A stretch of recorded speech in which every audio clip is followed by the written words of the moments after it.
본인이 할 수 있는 것 중 가장 중요한 것은 물을 많이 먹는 거예요. 채취한 날부터 한 4리터 정도 복용하는 걸 추천드려요. 안녕하세요. 원파스쿨입니다. 오늘은 난소 과자극 증후군에 대해서 자세히 살펴볼게요. 보통 과배란 유도를 통해서 시험관하기 시술을 하는 경우에 난포를 여러 개를 키우게 되는데, 동시에 여러 개의 난자가 자라게 되면 여성 호르몬의 에스트로겐 수치가 자연 배란에 비해서 수십 배까지 증가하게 되는데, 이때 혈관의 투과성이 증가되게 되거든요. 혈관 내에 있는 단백질과 물이 복강으로 빠지면서 배 안에 물이 차는 복수가 발생하게 되죠.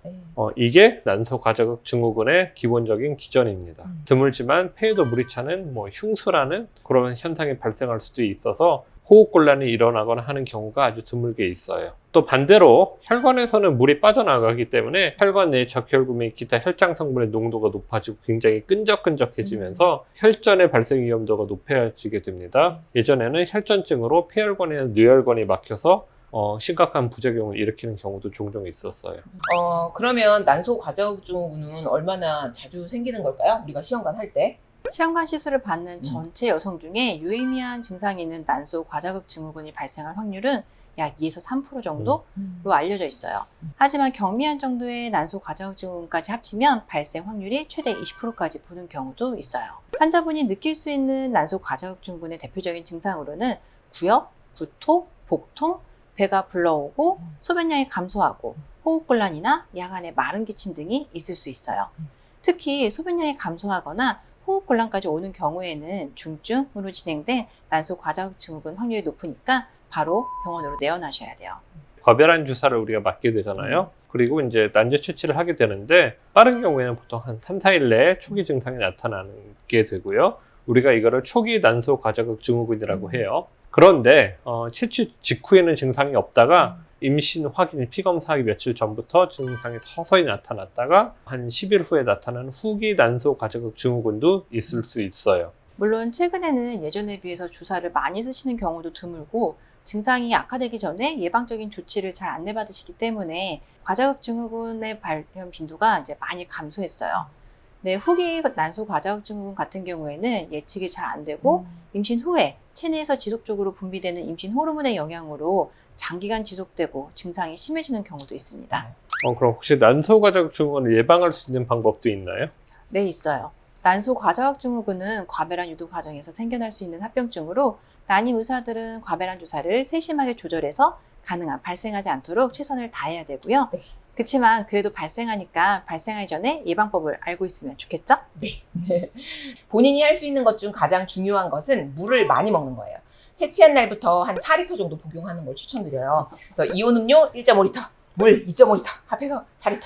이렇게 복용하시게 되면 예방 효과가 되게 좋아요. 물 많이 드시면. 그렇지만 4리터 먹는 게 쉽지는 않죠. 네, 그래서 그 물 500cc 5개, 이온 음료 500cc 3개. 이거를 번호를 붙여놓고 드시라고 해요. 물 500cc 하나, 이온 음료 500cc 하나 양쪽에 끼고 10분 간격으로 홀짝홀짝 드시면 하루 종일 4리터 정도 드실 수 있어요. 이온 음료를 권장하는 거는 단기간에 맹물을 다량으로 섭취하게 되면 전해질의 균형이 깨질 수가 있기 때문에 그래요. 그리고 의료용 압박 스타킹이 있어요.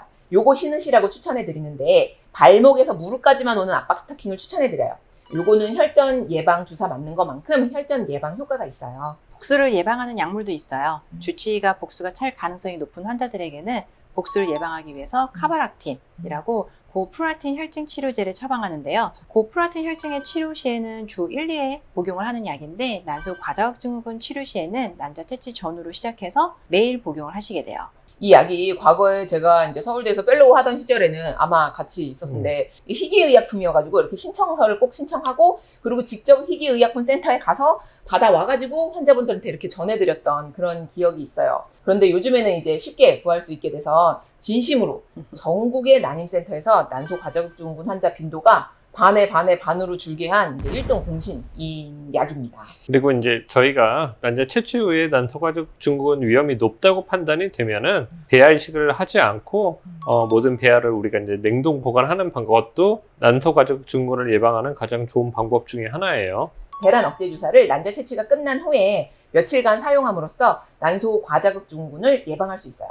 배란 억제 주사는 혈관 투과성을 증가시키는 VEGF의 발현을 억제함으로써 난소 과자극 증후군을 예방할 수 있거든요. 근데 너무 걱정하실 필요는 없는 게 난소과자극 증후군이 발생했다 하더라도 치료 방법은 다 있습니다. 복수를 감소시켜서 증상을 호전시키고 혈전의 발생을 예방하고 혈관으로 수액 치료를 하기도 하고 이온 음료를 마시기도 하고 또 알부민 주사라는 거를 맞기도 해요. 또 너무 심해지면은 복수 천자로 물을 빼주기도 하는데 드물게 발생하고요. 그 외에 이제 구역이나 구토, 복통 같은 증상을 조금 완화시킬 수 있습니다. 그리고 중요한 것 중에 하나가 아까 이제 혈전의 위험이 높아진다고 했는데 저용량의 아스피린을 복용하고 또는 이제 헤파린이라는 항혈전 주사를 배에다 맞기도 해요. 아스피린이 두 가지 종류가 있는데 해열제로 쓰이는 고용량 아스피린과 우리가 이제 뇌졸중 예방을 위해서 먹는 저용량 아스피린이 있는데 우리가 혈전 예방을 위해서 쓰는 거는 이런 81에서 100mg 사이의 저용량 아스피린을 복용하셔야 됩니다.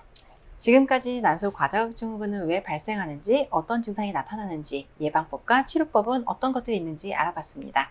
혹시라도 추가로 궁금한 것이 있다면 댓글로 남겨주세요. 감사합니다. 감사합니다.